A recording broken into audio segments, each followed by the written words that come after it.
बारामतीमधील माळेगाव येथील अल्फिया तांबोळी या मुलीची अमेरिकेच्या विद्यापीठामध्ये AIची सब डिव्हिजन असलेल्या डेटा सायन्ससाठी निवड झालेली आहे। काही वेळापूर्वीच शरद पवार यांनी बोलून तिची ओळख देखील करून दिलेली आहे। आपल्यासोबत ती बोलण्यासाठी आहे। काय पवार साहेबांना तू भेटली, तुझी ओळख करून दिली, काय सांग? आता मी त्यांना तेच इन्फॉर्म करायला आले होते की मी डेटा सायन्समध्ये मास्टर्ससाठी ॲडमिशन घेत आहे। लास्ट टाईम जेव्हा आले होते तर तेव्हा मी असा अर्ज केला होता की पहिल्या सेमिस्टरसाठी मला काही मदत मिळेल का, कारण माझी फीज आहे 13 लाख रुपये, जी की शक्य नाही आहे एवढी फीज भरणं। तर मग तेव्हा ते बोलले होते ठीक आहे, म्हणजे 5-7 लाखापर्यंत आम्ही मदत करू शकतो। तर मग नंतर मला एक कॉल आला, मग तेव्हा समजलं की तब्बल 10 लाख रुपयाची त्यांनी मला मदत केली। म्हणजे जी 13 लाखापैकी 10 लाख रुपयाची त्यांनी मला मदत केली। मग त्याचा धन्यवाद करण्यासाठी मी आज स्पेशली इथे आले होते। मग तेच विचारत होते की आता कधी जाणार आहेत, पुढचा प्रवास काय असेल, एक्झॅक्टली डेटा सायन्समध्ये काय करणार आहेस, ते सगळं आम्ही चर्चा केली। आई वडील काय करतात? एकंदरीत आज अमेरिकेच्या विद्यापीठामध्ये निवड झालेली आहे। काय तुझी कौटुंबिक पार्श्वभूमी काय? मला एक बहीण आहे जी सेकंड इयर ऑफ इंजिनिअरिंगला आपल्या माळेगाव कॉलेजला, भाऊ आहे तो 8वीला आहे आपल्याच इथे शारदानगरला। माझे वडील रोजंदारी करतात आणि आई शिवणकाम आणि पार्लर आईचं। शिक्षण करत असताना एकंदरीत कशी मदत झाली, कोणाची मदत झाली का तुला? कशा पद्धतीने एवढा खर्च तुला शिक्षणासाठी खर्च कुणी केला? कशा पद्धतीने तुझं शिक्षण झालं? आता 3 मुलं असल्यावरती शिक्षण खर्च जर जास्तच होणार आहे, त्यामुळं माझ्या मम्मी पप्पांना एवढं पॉसिबल नव्हतं। तर माझ्या आजोबांचे क्लासमेट आहेत साहेब, म्हणजे अगोदर स्कूलमध्ये असताना ते क्लासमेट होते, तर त्यांचा आणि साहेबांचा खूप चांगला परिचय होता। यासिन तांबोळी आजोबांचे साहेब क्लासमेट आहेत? हो, ते क्लासमेट होते स्कूलमध्ये असताना, तर त्यांचा दोघांचा खूप चांगला संबंध होता। मग सगळ्यात अगोदर मी माझ्या आजोबांसोबत इथं आले होते मदतीसाठी की काय मदत होईल का स्कॉलरशिप मार्फत। आता आपण स्कॉलरशिपला कधी अप्लाय करतो जेव्हा आपल्याकडे मार्क्स असतील, मार्क्स नसतील तर आपण समोरच्याला कसं रीच आउट करणार। मग तेव्हा साहेबांनी पूर्ण बघितलं होतं की मार्क वगैरे कसे आहेत, डिझर्विंग कॅन्डिडेट आहे का, तरच त्यांनी तेव्हाच लगेच आपले जे सतीश राऊत सर आहेत त्यांना लगेच कॉल केला, 12वीपर्यंतचं ही जर पूर्ण करून टाका। 12वीपर्यंतचं माझं इथंच झालं शिक्षण। त्यानंतर जेव्हा नंतर आले मी इंजिनिअरिंगसाठी, आता इंजिनिअरिंगसाठी पण तिकडं माझं TFWSमध्ये झालं होतं ॲडमिशन, म्हणजे टॉप 3मध्ये माझा नंबर लागला होता। त्यामुळं फीज मला कमी होती, 10,000 फीज होती फक्त। बट नंतर असं झालं की हॉस्टेल साहेबांनी खर्च तुझा शिक्षणाचा उचलला? हो, म्हणजे इंजिनिअरिंगपर्यंत तर त्यांनीच, 12वीपर्यंत साहेबांथ्रू झालं। आणि जे 4 वर्ष होते इंजिनिअरिंगचे ते त्यांनी सांगितलं होतं आता दादाच्या अंडर येतं ना, दादांच्या अंडर VP कॉलेज, तर ते दादांनी मला मदत केली होती तेव्हा। आता फीज माझी 10,000 होती, त्यामुळं हो दादांनी पण मदत केली मला।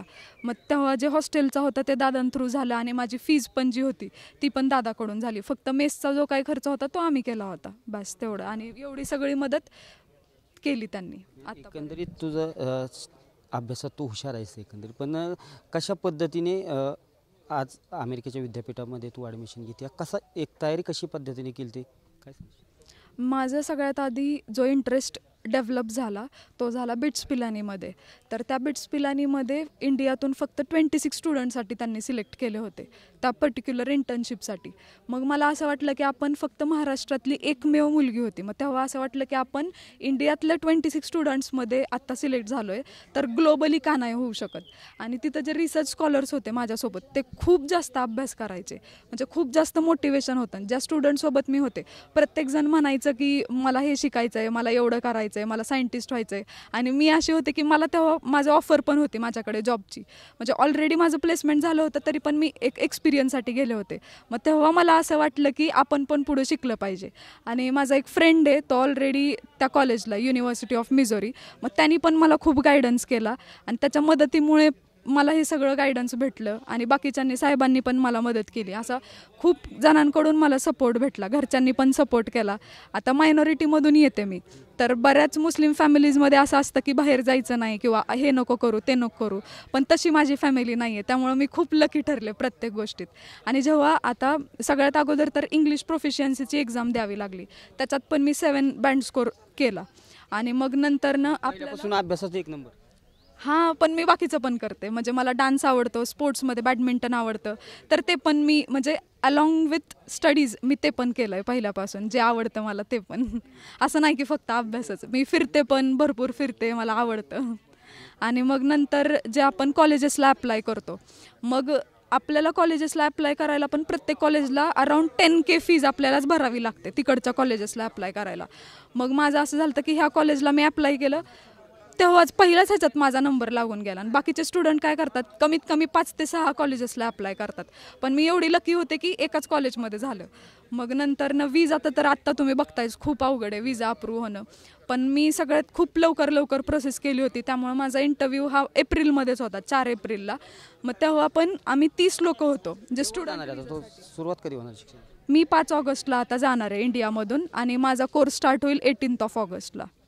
ची होती बारामतीमधील माळेगावमधील मुलगी जी AI तंत्रज्ञान चालू आहे याचा एक डेटा सायन्स यासाठी तिचं अमेरिकेतील एका विद्यापीठामध्ये शिक्षणासाठी पुढे जाणार आहे. आणि एकंदरीत सद्यस्थितीत शरद पवार यांनी तिला बोलून तिची ओळख देखील करून दिली आणि कशा पद्धतीने मुले शिक्षण घेतात आणि अगदी अमेरिकेसारख्या ठिकाणी शिकाय जातात हे या मुलीवरून सिद्ध होतं. अगदी कोणाचं टॅलेंट असेल, बुद्धिमत्ता चांगली असेल तर नक्कीच यश मिळू शकतं, यावरून तरी या मुलीचं सिद्ध होत आहे.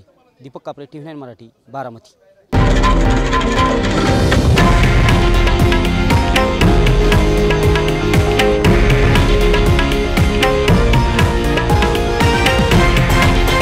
हे आहे देशातील नंबर 1 न्यूज नेटवर्क आणि आपण पाहत आहात TV9 मराठी, एकमेव.